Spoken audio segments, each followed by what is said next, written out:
प्रयास में, हमारे अपने प्रयास में कमी रही हो, लेकिन एक बात जो बिल्कुल क्लियर है कि इस बार का जो चुनाव हुआ है वो कई मायनों में अप्रत्याशित चुनाव है। पहली बार बिहार में 10-10 हज़ार रुपये देकर वोटों को प्रभावित किया गया है। और पहले तो मैं ये कह रहा था, आप में से कुछ लोगों का मानना था कि ये कह रहे हैं इसलिए कि चुनाव हार गए, लेकिन आप देखिए कि जो परिणाम जनता का दिया हुआ परिणाम नहीं है, उसी का कारण है कि 202 विधायक लेकर मुख्यमंत्री बने नीतीश कुमार 3 महीना के अंदर पद छोड़कर जा रहे हैं, क्योंकि उनको भी मालूम है कि जो परिणाम आए हैं ये उनके लोकप्रियता का और सरकार के अप्रूवल का नहीं है, ये मैन्युफैक्चर्ड रिजल्ट है, जो कि 10,000 रुपये के प्रभाव से सरकारी तंत्र का दुरुपयोग करके इलेक्शन कमीशन की मदद से लिया गया है। तो जिन लोगों ने इस परिणाम को लाने में अपनी भूमिका अदा की है वो भाजपा के लोग हैं, भाजपा के दिल्ली के बैठे हुए लोग हैं। तो अब वो ये चाहते हैं कि परिणाम हमारी वजह से आया है तो गद्दी पर भी हम बैठें। तो मैंने 2 भविष्यवाणी पहले की थी। एक ये कहा था कि नीतीश कुमार 25 के बाद मुख्यमंत्री नहीं रहेंगे, और दूसरा कहा था कि इनको 25 सीट नहीं आएगा। मेरा आज भी मानना है कि अगर चुनाव फेयर होते, अगर इलेक्शन कमीशन ने 10-10 हज़ार रुपये बांटने की स्कीम नहीं को स्वीकृति नहीं दी होती और बड़े पैमाने पर सरकार की मिलीभगत से चुनाव नहीं लड़ा गया होता, तो नीतीश कुमार को 25 सीट से ज़्यादा नहीं आता।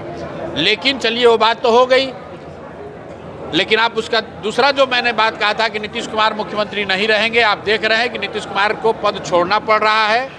बहुमत की कमी नहीं है, लेकिन फिर भी पद छोड़ रहे हैं। ये भारत के इतिहास में पहली बार हो रहा है कि 202 तिहाई बहुमत वाले नेता 3 महीने के अंदर पद छोड़कर जा रहे हैं। और आगे की एक भविष्यवाणी आपको कर देता हूँ कि भाजपा वाले लोग, जिन लोगों ने ये मैन्युफैक्चर्ड परिणाम लाने में अपना योगदान दिया है, अब मोदी जी और अमित शाह मिलकर ऐसे व्यक्ति को बिहार में मुख्यमंत्री बनाएंगे ताकि दिल्ली से बैठकर बिहार की राजनीति और बिहार की सरकार को चलाया जाएगा।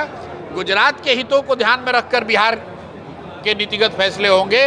और बिहार में जो अभी भ्रष्टाचार है, बिहार में जो अशिक्षा है, बेरोजगारी है, पलायन है, उसमें कोई सुधार नहीं होने वाला है। आप लिख के रख लीजिए, कोई सुधार अभी आपको 3 महीने में नहीं दिखा है। आने वाले 5 वर्षों में कोई परिवर्तन नहीं होगा। और मोदी जी अब आपको लोकसभा के चुनाव से पहले मिलने वाले नहीं हैं। तो आप चाहे अरवा चावल खाते हैं या उसना चावल, अपने बच्चों की चिंता खुद कीजिए, सीट बेल्ट बांध लीजिए। भ्रष्टाचार बढ़ेगा, बेरोजगारी बढ़ेगी, सिलेंडर नहीं मिलेगा। उसना और अरवा चावल का भाषण सुनने के लिए लोकसभा के लिए इंतजार कीजिए।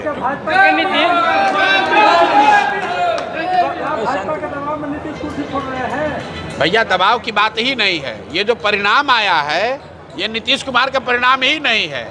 इस परिणाम को तो केंद्र सरकार ने, इलेक्शन कमीशन ने सरकारी पैसे से खरीदा है, मैनेज किया है। तो जो लोग परिणाम के लिए रिस्पॉन्सिबल हैं, जो लोग ये परिणाम लेकर आए, सत्ता में तो वही बैठेंगे। नीतीश कुमार के चेहरे पर अगर नीतीश कुमार को वोट मिला होता तो नीतीश कुमार क्यों छोड़ते पद? जिस इलेक्शन कमीशन की मदद से जीत कर आए हैं वो इलेक्शन कमीशन अभी भाजपा के हाथ में है, केंद्र सरकार के हाथ में है। तो केंद्र सरकार ने अपना उस प्रयास का, उस अपने प्रभाव का इस्तेमाल किया है और अपने लोगों को कुर्सी बैठाएंगे। क्या करेंगे प्रशांत किशोर आगे? भाई ऐसा है, हमको अपनी रणनीति बनाने की जरूरत नहीं है। इसलिए नहीं है कि लोकतंत्र में जब चुनाव होता है तो जनता ही सबके लिए निर्णय कर देती है। चुनाव से पहले मुझे अपनी भूमिका तय करनी थी, अपनी रणनीति बनानी थी। लोकतंत्र के इस चुनाव में जनता ने जनसुराज की, प्रशांत किशोर की भूमिका तय कर दी। सिर्फ जनता ये नहीं चुनती है कि कौन सत्ता में बैठेगा, जनता ने ये भी चुना कि विपक्ष में कौन बैठेगा। तो जनता ने बिहार में नीतीश कुमार और मोदी अमित शाह को सत्ता में बैठाया है, आरजेडी को विपक्ष में बैठाया है, और जनसुराज को, प्रशांत किशोर को कहा है कि आप सड़क और समाज में जिस ईमानदारी से पहले लगे हुए थे उतनी ही ईमानदारी से आगे लगे रहिए, जनता की आवाज़ बने रहिए। तो हमारी आगे की जो भूमिका है, हम आपका स्कूल नहीं सुधरवा सकते हैं, हम आपका अस्पताल नहीं सुधार सकते हैं, आपकी गरीबी दूर नहीं कर सकते हैं, रोजगार नहीं दे सकते हैं, क्योंकि जनता ने वो अधिकार नहीं दिया है। लेकिन इतना जरूर कहेंगे कि हम आपके साथ, आपके बच्चों के साथ खड़े हैं।